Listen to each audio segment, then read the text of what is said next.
স্থানীয়দের সঙ্গে চট্টগ্রাম বিশ্ববিদ্যালয়ের শিক্ষার্থীদের সংঘর্ষের এই দৃশ্য রোববার দুপুরের। লাঠিসোঁটা ও ধারালো অস্ত্র নিয়ে মুখোমুখি দুপক্ষ। এতে রণক্ষেত্র বিশ্ববিদ্যালয়ের ২ নম্বর গেট এলাকা। দুপক্ষের এই ধাওয়া পাল্টা ধাওয়া চলে কয়েক ঘণ্টা ধরে। এতে আহত উপাচার্য, প্রক্টর, শিক্ষার্থী, সাংবাদিক, গ্রামবাসী সহ ১৫০’র বেশি।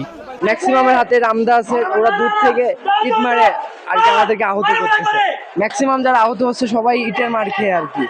প্রায় ৫ ঘণ্টা ধরে এই সংঘর্ষ চললেও সেখানে ছিল না আইনশৃঙ্খলা বাহিনীর উপস্থিতি। শত অনুরোধেও সাড়া না পেয়ে ক্ষুব্ধ বিশ্ববিদ্যালয় প্রশাসন।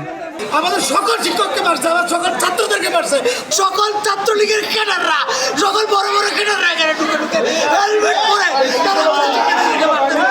বিকেলে ঘটনাস্থলে এসে শিক্ষার্থীদের তোপের মুখে পড়ে যৌথ বাহিনী। পরে পরিস্থিতি নিয়ন্ত্রণে সোমবার মধ্যরাত পর্যন্ত ক্যাম্পাস ও আশপাশের এলাকায় জারি করা হয় ১৪৪ ধারা। বিশ্ববিদ্যালয় প্রশাসন এবং গ্রামের যারা নেতৃবৃন্দ আছে তাদের সাথে কথা বলার চেষ্টা করছি। আশা করি পরিস্থিতি স্বাভাবিক হবে আর আমাদের অভিযান পরিচালনা থাকবে।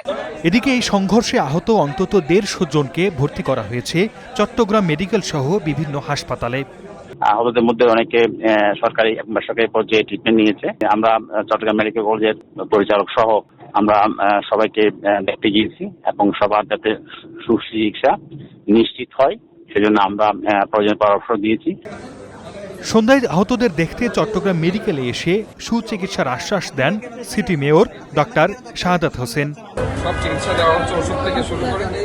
আমি মনে করি এই সমন্বিত উদ্যোগের মাধ্যমে ইনশাআল্লাহ যেরকম মনে করা হয়েছিল যে এখানে কোনো রেট অথবা ডেথ রেট, ইনশাআল্লাহ আল্লাহর রহিম রহমতে সবাই মোটামুটি এখন সেটেল আছে।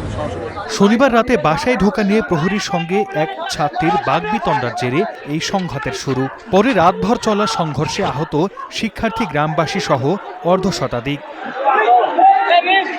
Desk report, Star news.